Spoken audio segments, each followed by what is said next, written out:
अब्दुल जब्बार ज़ात लाशारी व वेठल ॻोठु वलियो ख़ान लाशारी अद शदादपुर। छा मसलो आहे? बाबा मसलो इहो आहे त असां साल ॾेढ अॻु में निकाह कयो, पसंदि जो पहिरों कयो टंडो आदम जी कोरठ में, ऐं उन खां बावजूदि असां ही निकाहनामे जा कागज़ पुलिस स्टेशन शदादपुर थाणे में ॾेखारिया, जमा कराया। पर हिन जे माइटनि खे जीअं ई ख़बर पई त हुननि चढ़ाई करे असांजे घर ते हमलो कयो, मुंहिंजे भेणनि खे अगवा करे विया।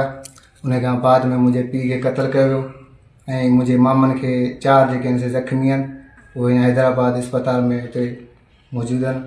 ऐं हिननि असां सां ज़ुल्म कयो आहे। छा असां अहिड़ो को गुनाह वारो कमु कयो आहे? अहिड़ो केस दाख़िल करायो क़त्ल जो? हा, क़त्ल जो केस दाख़िल करायो हुननि। जवाबदार गिरफ़्तार थिया आहिनि? जवाबदार गिरफ़्तार कोन थिया आहिनि। उन्हनि में जेके मुंहिंजे पीउ खे मारे चुका आहिनि, उन में 2 माड़ेली शहर जा पुट आहिनि, अमीर गुल जबुल, ऐं ॿियो हिनजो मामो आहे गुलाम रसूल, ऐं ॿियो हिनजो पीउ आहे हुन में शामिल मुलविस आहिनि। ऐं ॿिया एतिरा खोड़ माण्हू आहिनि जेके जहिड़े में ॿिया जिन्हनि ज़ख़्मी कया आहिनि, धक कया आहिनि। ऐं कुझु मुंहिंजा 2 मामा आहिनि, उहे ज़ख़्मी आहिनि। हिकिड़ो मुंहिंजे मामे जो पुटु आहे, उहो बि ज़ख़्मी आहे। न को मूं हुनखे अगवा कयो आहे, न को अहिड़ो को कमु कयो आहे, न को असां अहिड़ो कुझु खणी निकिता आहियूं। तव्हां वधीक तव्हां पुछी सघो था। छा मुतालबो आहे तव्हांजो? असांजो मुतालबो आहे जी सिंध खां असांखे तहफ़ुज़ ॾिनो वञे। असांखे जानी ख़तरो आहे, जान मां। असां हिन जे माइटनि मां ख़तरो आहे ऐं हिन जे मामाणनि मां ख़तरो आहे। असांखे मौतमार धमकियूं पइजनि ऐं असांखे हुन मां ख़तरो आहे। असां केॾी महिल किथे पिया गुज़ारियूं, केॾी महिल किथे पिया गुज़ारियूं, दरपदर पिया थियूं। असांखे तहफ़ुज़ ॾिनो वञे जीअं असां पंहिंजे घर अची सुठे नमूने सां ज़िंदगी गुज़ारे सघूं। छा नालो आहे? शीरीन ज़ात लाशारी।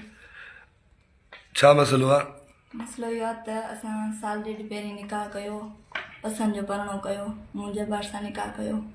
उन खां बावजूदि मुंहिंजे माइटनि खे ख़बर पई, मुंहिंजा माइट राज़ी कोन थिया। उन खां पोइ असां निकितासीं। निकिरण खां पोइ जहिड़ो थियो पोइ हिते मुंहिंजे सहुरे जन जे घर ते हमलो कयो उन्हनि ऐं मुंहिंजे सहुरे खे क़तलु कयूं। मुंहिंजी निणान खे अगवा करे छॾियूं, अञा ताईं ज़ाहिर कोन कयूं। उन खां पोइ उनजे घर में जेके हीड़िया जहिड़े जे लाइ उहे मुंहिंजे मामाणा हुआ। हिकिड़ो मुंहिंजो मामो गुलाम रसूल लाशारी, ॿियो हुनजो पुटु रियाज़ लाशारी, टियों हुनजो पुटु फयाज़ लाशारी, शहबाज़ लाशारी, इज़हार लाशारी। तव्हां रज़ा ख़ुशी सां निकिता आहियो? रज़ा ख़ुशी सां पंहिंजो निकाह कयो। को दबाव, को ज़ोर ज़बरदस्ती दबाव कोन्हे। मूंखे कंहिं बि अगवा जो केस पिया कनि, पर मूंखे कंहिं बि अगवा न आहे कयो। मां पंहिंजी राज़ ख़ुशी सां। छा मुतालबो आहे? मुंहिंजो मुतालबो इहो आहे जी सिंध खे आहे त असांखे तहफ़ुज़ ॾिनो वञे। असांखे जान माल धमकियूं ॾेई रहिया आहिनि मुंहिंजा माइट।